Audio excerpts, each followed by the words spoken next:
Estamos en el Salmo 27, muy conocido, ¿verdad? Es ese salmo que mencionamos cuando estamos en las pruebas, en las dificultades. Es ese salmo que a veces cuando hacemos una visita a un enfermo, alguien que está en una necesidad, es lo primero que nos viene a la mente. Jehová es tu luz y tu salvación.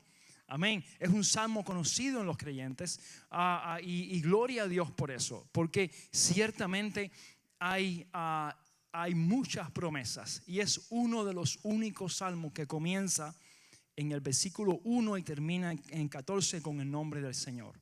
Jehová es mi luz y mi salvación, ¿verdad? Pero entonces en el 14 nos dice: espera tu corazón en Jehová. Sí, espera en Jehová. Amén. Así que en este día es un salmo bien claro, es un salmo que está bien explícito, pero en este día, por la gracia del Señor, intento exponerlo, intento ver los tesoros que están dentro de él y que podamos en este día absorberlos para nuestras vidas y también aplicarlo, como Santiago dice, ¿verdad? Sed oidores de la palabra y hacedores de ella. Así que en este día usted únase conmigo a orar por este texto. Padre, gracias. Señor, gracias por la oportunidad de predicar este maravilloso salmo, Dios. Te rogamos, Dios, que todos los tesoros, Señor, que están inmersos en él, Padre, podamos hoy sacarlo y podamos con tu ayuda hacer una exégesis guiada por ti, Señor. Que podamos nutrirnos de él. Nútrenos, Dios. Equípanos, Padre, con tu palabra y con la exposición de ella. En Cristo Jesús. Amén y amén.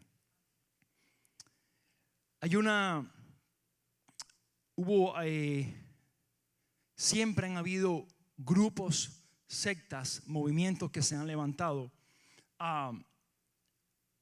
planteando sus propios deseos, con sus propias agendas.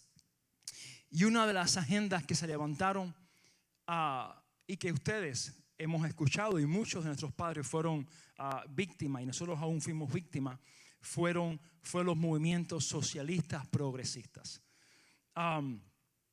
Por el año 1918 y 1923 hubo un auge en Rusia de unos museos, Samuel, ¿se puede ponerlo ya? De unos museos que se llamaban museos antirreligiosos. Estos museos eran parte de la agenda estalinística para poder cerrar las catedrales cristianas en Rusia y Ucrania, con el deseo, la intención de traer un movimiento científico a toda esa área. Y como sabemos, aunque la ciencia y todos sus descubrimientos han sido gracias a la misericordia de Dios, pero los científicos siempre se han levantado muchísimos, está en su ser, en la mayoría, y más con los movimientos comunistas, de rechazar todo lo que venga, todo lo que sea supersticioso o cualquier cosa que apunte a un creador, basándose únicamente en el hombre y su magia. Y sabemos que desde la escritura la magia no es de Dios, ¿verdad? Dios ha estado siempre criticando, siempre ha estado apuntando al hombre y corrigiendo al hombre. Aún en Israel, ¿verdad? Cuando acudían a la magia, acudían a la hechicería, Dios no le agradaba esto, ¿verdad? Y Dios les corregía, y a veces corregía no solamente con palabra, más también con juicio. Pues una de las cosas que el movimiento socialista en Rusia quiso hacer, Stalin, fue coger las catedrales donde se reunían los cristianos y convertirlas en museos antirreligiosos o museos científicos. Lo que estamos viendo ahí es una foto de la catedral de San Vladimir en Kiev. Esta era la sede de la iglesia ortodoxa de Ucrania, convertida en uno de los museos de ateísmo a principios de la década del 1920. Y lo que dice en ese texto es museo antirreligioso. No es de dudar que por siglos el evangelio y todo lo que tenga que ver con Dios ha tenido enemigos declarados. Hoy en día no están cerrando los templos de forma obligatoria, digo en Estados Unidos y en su mayoría, estoy hablando en general, hay lugares que se ocurre, ¿verdad? Pero en su mayoría no están obligando a cerrarlos. Sencillamente la gente los están cerrando de forma voluntaria. Porque entonces lo que han hecho ha sido secularizar tanto las cosas que ya no hay necesidad de forzar. Las iglesias, los templos se siguen cerrando en este país, en Estados Unidos de América, la nación donde comenzó un avivamiento, la nación donde comenzaron los misioneros a llegar al Caribe, a América Latina, a Sudamérica. Hoy se están cerrando y ahora somos muchos emigrantes viniendo para acá, trayendo el mensaje del evangelio, o muchos somos salvos aquí en esta nación. Europa ni hablar, la Inglaterra del tiempo de Spurgeon, de Charles Simeon, de John Wesley, ni hablar, ¿verdad? Usted puede buscar los datos de todas las catedrales donde muchos de ellos se reunían hoy en día con telarañas y son sedes hoy en día de actividades sociales y públicas. David en este salmo, en el Salmo 27, está declarando su deseo por Dios y su deseo de habitar en su lugar santo. Su deseo de habitar en el lugar santísimo, su deseo de estar en él y permanecer en él. Pero antes de entrar en el deseo de David, en su deseo, en su anhelo, el Salmo 27 comienza hablando de la razón de por qué David estaba así. Comienza hablando de la belleza de nuestro Dios. Comienza hablando de la atracción de nuestro Dios. Y David dice 3 cosas en solamente 2 oraciones, 3 atributos que solamente el Padre, que solamente pueden provenir del Padre. Dice en el verso 1, Jehová es mi luz y mi salvación. ¿De quién temeré? Jehová es la fortaleza de mi vida. ¿De quién he de atemorizarme?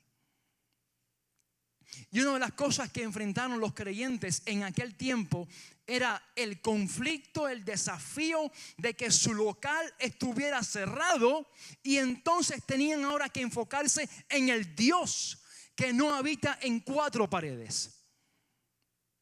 En el Dios que continúa siendo luz, salvación, fortaleza al que lo busca, pero desea que nos reunamos también, amén. Porque Dios también desea que nos reunamos y que exista esta comunidad. Entonces, si vemos en estos 14 versículos, vamos a poder ver los atributos del Padre, algunos de ellos, ¿verdad? Vamos a poder ver que Dios es luz, Él es salvación, Él es fortaleza. Vemos entonces los versículos 4, en el verso 4, que entonces esto debe traer una respuesta en nosotros. Esto debe producir algo en nosotros, ¿verdad? Entonces vemos como David dice en el verso 4, una cosa he demandado a Jehová, esta buscaré, que esté yo en la casa de Jehová todos los días de mi vida, para contemplar la hermosura de Jehová y para inquirir en su templo. La Biblia de las Américas dice en su versión, una cosa he pedido al Señor y esta buscaré, que habite yo en la casa del Señor todos los días de mi vida, para contemplar la hermosura del Señor y para meditar en su templo. O sea, David se está esforzando en algo que tú y yo a veces ignoramos: la hermosura de Dios. Sabemos que Dios es fiel y lo hablamos constantemente, porque a veces como creyentes canalizamos a Dios según nuestra necesidad, ¿verdad? Sabemos, Dios es un Dios que abre puertas, seguro, aquí todos hemos lidiado con eso, porque hemos conocido al Dios que abre puertas. Hemos conocido al Dios que liberta al idólatra y lo liberta y lo hace libre. Lo hemos conocido. Hemos conocido al Dios que nos saca de tierra árida e infértil y de una nación que estamos en esclavitud. Lo conocemos, eso lo sabemos. Pero David se estaba esforzando y estaba diciendo, tu hermosura, oh Dios. La hermosura de Dios. La atracción de Dios. Y quizá usted piensa ahora, cuando conoció a su cónyuge hace años atrás, ¿verdad? Han pasado años, las cosas han cambiado. Y hay un momento en la relación matrimonial donde ya lo físico, ¿verdad? Donde ya esa atracción no es que la desechemos, pero hay un punto donde el ser de adentro es lo que comienza entonces a prevalecer en la relación. No es lo mismo hace 10, 15 años atrás, es mucho mejor ahora. Amén. Es mucho mejor ahora. Porque la unidad con el Padre que tenemos, al principio nos encantaba cómo Dios nos bendijo, cómo Dios nos abrió puertas, cómo Dios respondió oraciones así, instantáneas que hacíamos y Dios las respondía. No sé si fue su experiencia, pero después con el paso del tiempo, las oraciones que eran rápidas, que nos hacían falta en el momento, vemos una espera. Entonces comienza Dios a trabajar con la paciencia. Y entonces ese primer amor que había comienza a madurar en un amor que espera en Jehová. Y que no está dependiendo de las cosas que ocurren instantáneamente. Por eso David termina diciendo, yo le he dicho a mi corazón, espera en el Señor. Espera en Jehová. Dice en Mateo 6:31, ¿verdad? No os afanéis, pues diciendo qué comeremos, o qué beberemos, o qué vestiremos. Porque los gentiles buscan todas estas cosas, pero vuestro Padre Celestial sabe que tenéis necesidad de todas estas cosas. Mas buscad primeramente el reino de Dios, su justicia, y todas las cosas os serán añadidas. Y todas las cosas os serán añadidas. Así que David está sencillamente reconociendo la hermosura de Dios, la belleza de Dios. Y está diciendo, debido a tu hermosura, debido a tu grandeza, debido a que yo deseo participar contigo, debido a que yo deseo estar contigo y disfrutar de tu presencia, es que entonces yo te buscaré. Es que entonces yo sabré que debajo de tus alas estaré seguro. Es que entonces yo, el día que me pare en tu palabra, en tu roca, no seré movido fácilmente. Porque es una roca inconmovible por los siglos. Podríamos de forma correcta, ¿verdad? De forma correcta podríamos interpretar cuando Jesús habla, cuando David habla que está que en la roca, podríamos decir literalmente que Jesús es la roca. Porque realmente es la interpretación que vemos después. Cuando Jesús le dice a Pedro, tú Pedro, ¿verdad? Lo que acabas de decir es una confesión fuerte, grande, Pedro, ok, pero ciertamente sobre esta confesión yo edificaré mi iglesia y ni las mismas puertas del Hades prevalecerán contra ella, ¿verdad? Jesús había preguntado, ¿qué dice la gente que soy yo? ¿Qué se habla? ¿Qué se comenta? ¿Cuál es el rumor? ¿Qué es lo que está viral ahora mismo en Israel? ¿Qué es lo que más se reproduce? ¿Qué es lo que más view está obteniendo ahora mismo? Muchos dijeron muchas cosas, que eres Elías, que eres lo otro, pero Pedro dijo, tú eres el Hijo de Dios Altísimo, ¿verdad? Jesús le dijo, hijo, ¿verdad? Has dicho algo tremendo, pero ciertamente no viene de ti, ¿verdad? Y saben, muchas veces hemos visto ese texto y ese es el momento de crucificar a Pedro, hermano. Ahí decimos, Pedro, una vez más, no dices nada que venga de ti, correcto, ¿verdad? Y muchas veces los predicadores, ahí ese momento de decir, Pedro, tenías la oportunidad de decir algo bien dicho y aún te dijeron que no venía de ti. O sea que, ¿para qué hablaste? Bueno, hablaste inspirado por Dios, pero realmente fue el Señor. Pero ciertamente Jesús es la roca inconmovible de los siglos, donde tú y yo podemos depositar nuestra esperanza hoy en día y vivir la vida que Dios ha apartado y separado para nuestras vidas. Después, en los versículos 5, 6, podemos ver entonces una consecuencia, algo que ocurre, ¿verdad? Vimos la hermosura de Dios, David dice en el verso 4, yo te buscaré. He contemplado tu hermosura, mi decisión, lo que provoca en mí esta gracia, lo que provoca en mí el tú apartarme y separarme así de este mundo, lo que provoca esto en mí es que te buscaré. Y es uno de los sellos distintivos de la salvación. Tú quieres ver a alguien que ha sido salvo, mira a ver si busca al Padre. Muchas veces los predicadores cometemos el error de decir 3 pasos, cosas que debes hacer para crecer en el Señor. No está mal, pero más me gusta apuntar a la hermosura de Dios. Cuando tú miras a la hermosura de Dios, su gracia, su hermosura va a producir en ti lo que los predicadores quieren que pase. Ella lo producirá. Ella producirá en nosotros el deseo santo por Él y el rechazo absoluto al pecado y el asco que el pecado da. Porque su gracia produce cosas santas. No puede producir cosas inmundas. La gracia de Dios produce cosas santas porque Él es santo. Así que en los versos 5 y 6 podemos entonces ver cosas que ocurren cuando vemos la hermosura del Padre. Y entonces Dios se mueve por su pueblo. Dice, porque Él me esconderá en su tabernáculo en el día del mal. 1. 2. Me ocultará en lo reservado de su morada.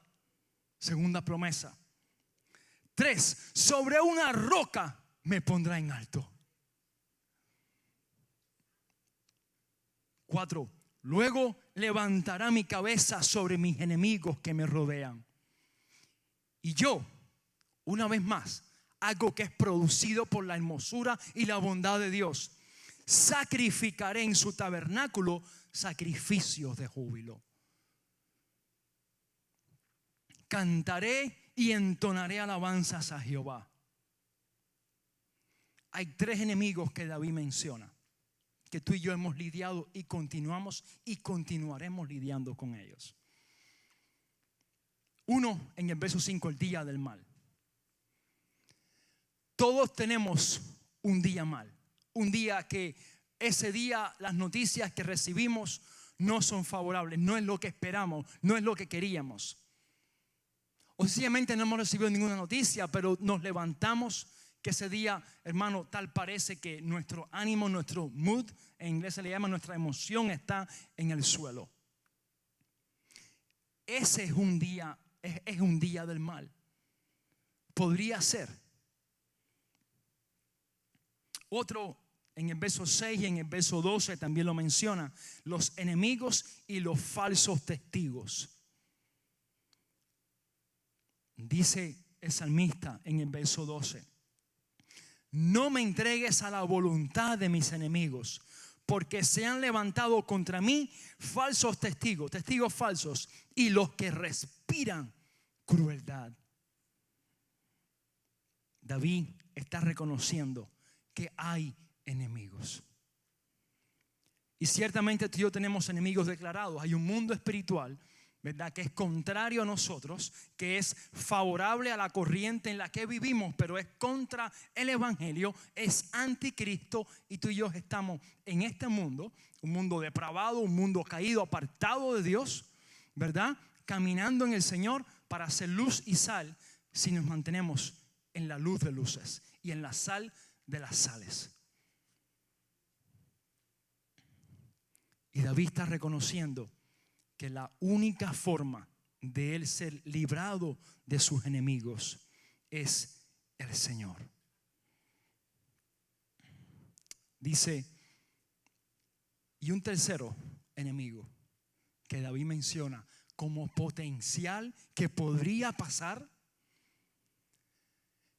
que es ese enemigo que uno no espera que pase, es ese enemigo que uno no lo tiene ni en sus planes, no lo tiene ni en su agenda que se levante, pero ciertamente si aún ellos se levantara, con todo Jehová me recogerá. Dice, aunque mi padre y mi madre me desecharan, con todo Jehová me recogerá. Hermano, es como el último elemento en el listado. Es como David diciendo, te voy a dar un sinnúmeros de enemigos potentes. Es como David diciéndonos en este día, escuchen iglesia, escuchen pueblo de Dios. Se van a levantar muchos enemigos y nos da un listado desde la A a la Z. Pero aún queda uno que no está en tu agenda ni en mi agenda, no está ni en el calendario quizás, no está entre las letras, pero nos dice, escucha, y aún si los que te engendraron te desechan y te ponen en una cesta, en un hospital, en un lugar en un pediátrico, aún así, con todo Él te recogerá. Porque el amor del Padre supera el amor de una madre. El amor del Padre supera el de una madre. Y David está reconociendo eso. Dice en el verso 10, aunque mi padre y mi madre me dejaran, con todo Jehová me recogerá. Dice en el verso 11, enséñame, oh Jehová, tu camino y guíame por senda de rectitud a causa de mis enemigos. Cuando uno camina en el Señor, yo no sé cuántos de ustedes han sido generación, una tercera, cuarta, quinta generación en su familia cristiana, digo, o si han sido primera generación y a menos que usted conozca, no podríamos decir ciertamente somos los primeros cristianos porque no sabemos la historia de las generaciones pasadas, tatarabuelos, bisabuelos, quizás la conoce, quizás no. Pero ciertamente cuando caminamos el Señor y somos primeros creyentes en un hogar, ¿verdad? Siempre van a haber sus desafíos. Y unos de ellos, los enemigos más cercanos, muchas veces van a ser los mismos que viven en la casa, ¿verdad? Son los mismos que viven en el hogar.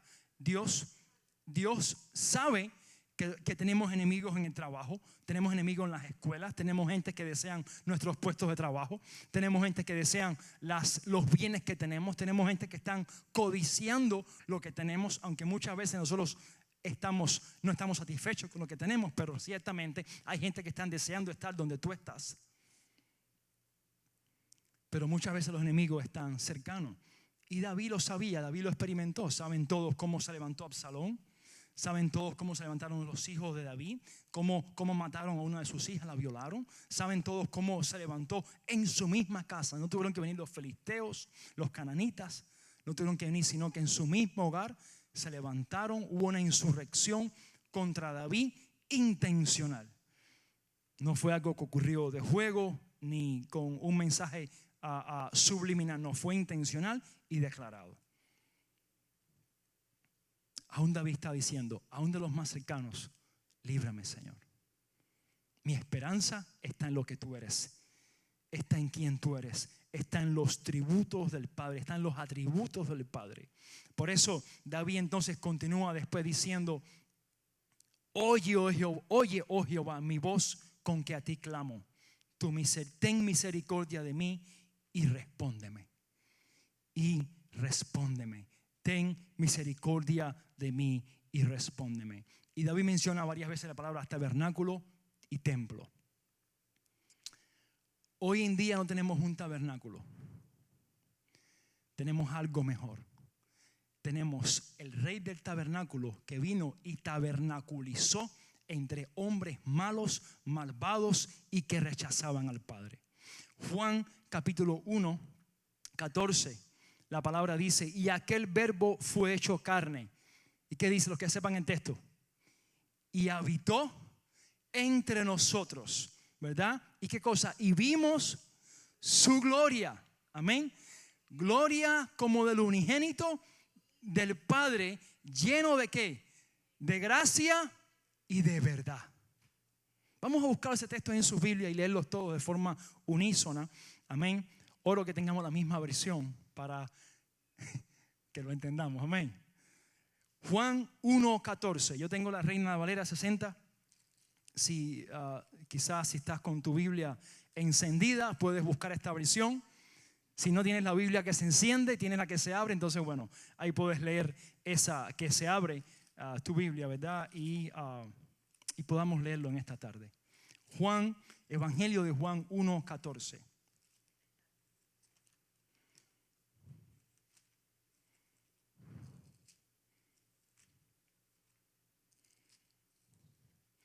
Dice la palabra del Señor.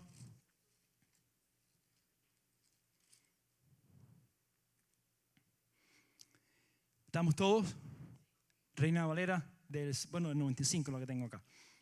Pero la de 60 es muy parecida. Y dice, y el verbo se hizo carne y habitó entre nosotros, lleno de gracia y de verdad. Y vimos su gloria, en voz alta, y vimos su gloria, gloria como del unigénito del Padre. Alabado sea Dios. David, el rey David, el que era conforme al corazón de Dios, el que escribió el Salmo 27, que usted lo conoce o de memoria o parcialmente de memoria o lo ha leído otras veces. David, el hombre que trajo el arca a Jerusalén. David, el hombre que derrotó a Goliat. David no vio esta gloria. Escuche esto. David no vio esta gloria del Hijo. Y dice en Hebreos que los padres y los hombres del antiguo pacto caminaron con deseos de ver lo que tú y yo estamos viendo.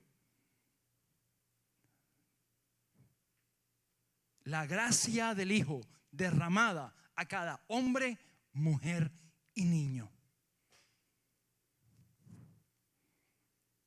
Por eso somos más bienaventurados, porque estamos caminando sin ver. Estamos caminando con certeza y la seguridad en las promesas que Dios ha dicho, pero caminando inspirados y basados en la palabra. Tú y yo hoy podemos ver al Hijo y vemos su obra en nosotros. Y leemos el texto, tenemos la escritura, la palabra que es viva y eficaz, más cortante que toda espada de dos filos, la palabra profética más segura. La tenemos hoy en día. Cuando dice la palabra habitó entre nosotros, lo que quiere decir es tabernaculizó entre nosotros. En el antiguo pacto los reyes ponían su tienda, los reyes, podríamos decir los caciques, los jefes de las aldeas, ponían sus tiendas en el medio de todos los habitantes, ¿verdad? Ahí estaban todos los enemigos de Israel, los filisteos, todos vivían alrededor y en el medio estaba el rey porque era una protección. Israel, no sé si se habían dado cuenta o si se habían dado cuenta, pero intencionalmente el tabernáculo quedaba en el centro de las 12 tribus. Y una de las cosas que Dios quería con esto era decirles, escuchen, ustedes no necesitan un rey. Ya ustedes tienen un rey. Soy yo. Y lo bueno es que este rey que está aquí sentado, lo único que ustedes deben hacer es consultar con quien sea el mediador, un sacerdote que esté, pero yo les voy a dar victoria. Cuando leemos 1 Samuel capítulo 12, que es Samuel dando su discurso final, su despedida. Y él dice, alguien tiene algo contra mí, le he robado algún animal a alguien, he sido infiel con alguno de ustedes, he sido mentiroso, he blasfemado, pum. Tuvieron que decir, no hay nada, contra usted no hay nada. Entonces Samuel le dijo, confiad en el Señor. Ustedes pidieron un rey, yo les he dado un rey, seguidlo ahora. ¿Verdad? Y sabemos después la historia de Israel. Después cuando escogieron al rey Saúl y todo lo que pasó después, la división de los reinos, todo. Dios quería ser el rey de Israel. Amén. Hoy tú y yo tenemos a Jesús, ¿verdad? A Jesús que con el Padre tabernaculizó, vivió entre nosotros y hoy en día continúa tabernaculizando.